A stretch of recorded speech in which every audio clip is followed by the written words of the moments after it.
সন্তানই পাপী। আদম সন্তান কেউ যদি বলে যে আমার পাপ নেই বা পাপ হয় না, তাহলে ও আদম সন্তান নয়, ও অন্য কেউ। আদম সন্তানই পাপী। তো সবচেয়ে ভালো পাপী কে? যে তওবা করে, ক্ষমা চায়, বলে ভুল হয়েছে, আল্লাহ তুমি আমাকে মাফ করো। তাহলে এটা আল্লাহ চান। আল্লাহ চান যে মানুষ আমাকে বলুক যে আমার ভুল হয়েছে, তুমি আমাকে মাফ করো। ক্ষমা চাওয়াটা আল্লাহ চান। সম্মানিত মসজিদের মুসল্লি, আল্লাহ তাআলা বলেন, ইয়া ইবাদিয়াল্লাযীনা আসরাফু আলা আনফুসিহিম, হে আমার দাস দাসী পৃথিবীর মানুষ, যারা তোমরা নিজেদের প্রতি অত্যাচার করেছ। মানুষ কি নিজেদের প্রতি অত্যাচার করে? রিক্সাওয়ালা বেশি ভাড়া চেয়েছে, একটা থাপ্পড় মারলেন, তো অত্যাচার তো আপনি তার উপরে করলেন, কষ্ট তো ওই পেল, টাকা তো আপনি তাকে দিলেন না, তা আপনার অত্যাচার তার উপরে পড়লো, আপনি অত্যাচারী আর অত্যাচারিত। কিন্তু আল্লাহ তাআলা বলছেন, পৃথিবীর মানুষ যারা আমার দাস দাসী, শোনো, তোমরা যারা নিজেদের প্রতি অত্যাচার করেছ। মানুষ কি নিজের প্রতি অত্যাচার করে? ও তো মনে করে যে আমি একটা সুবিধা পেলাম, রিক্সাওয়ালা এক থাপ্পড় দিয়ে টাকা কম দিলাম, আমি জেনা করলাম, মনের দিক দিয়ে খুব খুশি হলাম, শান্তি তৃপ্তি পেলাম। এই তো মানুষের হিসাব। তো অত্যাচার কিভাবে হলো? যে প্রত্যেক যেটা অন্যায় সেটার ফল তাকে ভোগ করতেই হবে, সেই জন্য সে নিজের প্রতি অত্যাচার করেছে, অন্যের প্রতি নয়। আল্লাহ তাআলা বলছেন, হে আমার দাস দাসী, যারা তোমরা নিজেদের প্রতি অত্যাচার করেছ। মানুষ যেটা অন্যায় করে সে অন্যায়ের ফল তাকে ভোগ করতেই হবে, ইহকালে হোক আর পরকালে হোক। তাই সে নিজের প্রতি অত্যাচার করে, অন্যের প্রতি নয়।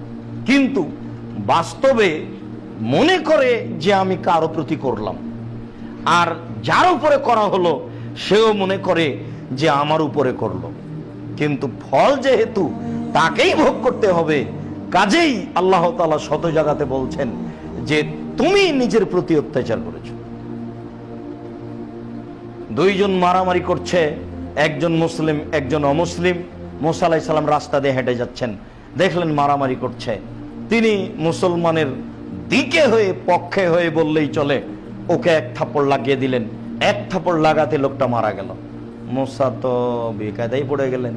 এবার উনি বলছেন, রব্বি ইন্নী যালামতু নাফসি, হে আমার প্রতিপালক, আমি নিজের প্রতি অত্যাচার করেছি।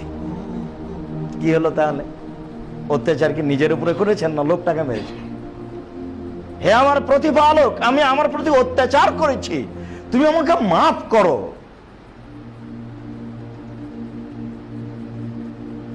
আদম আর হাওয়া দুইজন পাশাপাশি জান্নাতে। খালি আল্লাহ বললেন যে ওই গাছের নিকটে যায় না, খাওয়া খাই পরে,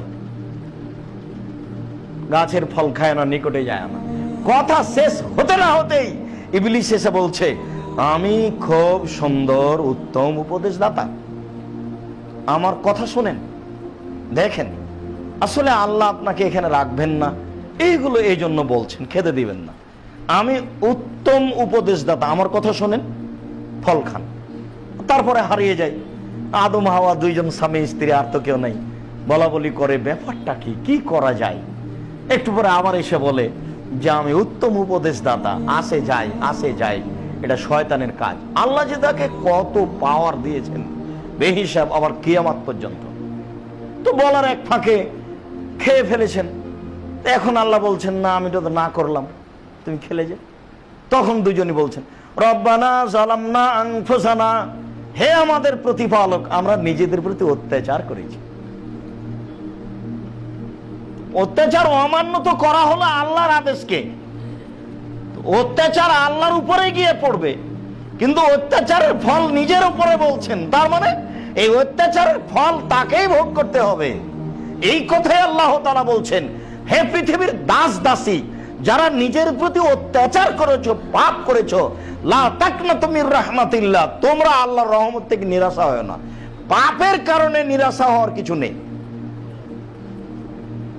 পাপের কারণে কেউ নিরাশা হবে না। ইন্নাল্লাহা ইয়াগফিরু যুনুবা জামিয়া, নিশ্চয় আল্লাহ তাআলা সব পাপ ক্ষমা করবেন।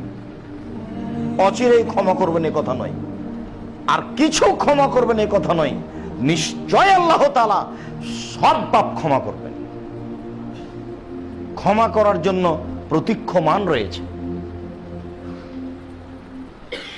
প্রতীক্ষমান তো সব সময় থাকেন, প্রতীক্ষমান বিশেষভাবে রাতেও থাকেন, সব সময় প্রতীক্ষমান। আবু হুরায়রা রাদিয়াল্লাহু তাআলা আনহু বলেন, রাসূল সাল্লাল্লাহু আলাইহি ওয়াসাল্লাম বলেছেন, ইন্নাল্লাহ তাআলা ইয়াবসুতু ইয়াদাহু বিল-লাইলি লিকাই ইয়াতুবা মুসিউন নাহার। আল্লাহ তাআলা দিনে হাতকে প্রশস্ত করেন, দিনে হাত প্রশস্ত করে বলেন যে যারা রাতে হাতকে প্রশস্ত করেন, আর বলেন যে যারা দিনে পাপ করেছো তারা আমাকে বলো, বলো আমাকে বলো যে আমার ভুল হয়েছে, মাফ করো। গতিটা এইরকম। নিশ্চয় আল্লাহ তাআলা রাতে তার হাতকে প্রশস্ত করেন, লেতু বা মুসিউন নাহার, যাতে করে দিনের পাপীরা ক্ষমা নিতে পারে। তাহলে সারা রাত তিনি তার গতিতে হাত প্রশস্ত করে বলছেন, আমাকে বলো, ক্ষমা চাও, আমাকে বলো, একটু ক্ষমা চাও।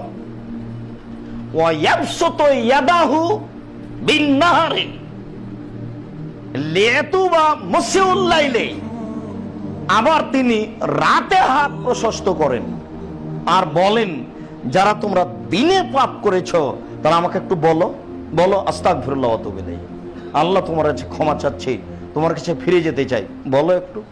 এইভাবে তিনি হাত প্রশস্ত করে বলেন। তাহলে রাতে দিনে মানে সব সময়, দিন রাত মানে সব সময় তিনি হাত প্রশস্ত